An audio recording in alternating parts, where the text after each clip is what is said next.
કે 1 હેક્ટર ના 50,000 એટલે 1 વીઘે 8,000 રૂપિયા જો દાદાની સરકાર જાહેરાત કરશે ને તો હું ઉઘાડા પગે દાદાના દરબારમાં મુજરો કરવા જાય.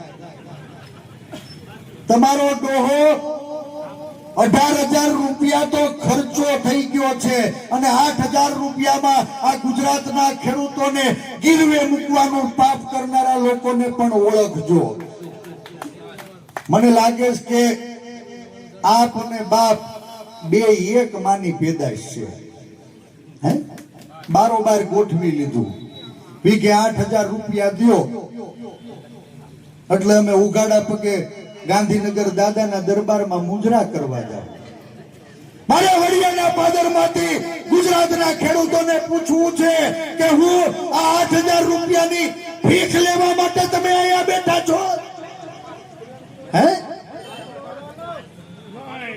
અમે ખેડૂતના દીકરા છીએ. અમારા પડામાં પડું લઈ લઈને બાપ અમારા પડામાં કોક હલ્લો કરે અને 5,000 રૂપિયાનું પેદા થાય. અમે 8,000 ની ભીખ લેવા નથી બેઠા, અમે અમારો અધિકાર લેવા બેઠા છીએ. અધિકાર. વીઘે 50,000 રૂપિયાનું નુકસાન થયું છે ને તો માનની મુખ્યમંત્રી શ્રી દાદાને વિનંતી કરું છું, દાદા આજ ખેડૂતો છે તમને ખોબલે ધોબલે મત આપી અને આજ 168 જણાને કમલના નિશાન ઉપર ગાંધીનગર મોકલા છે.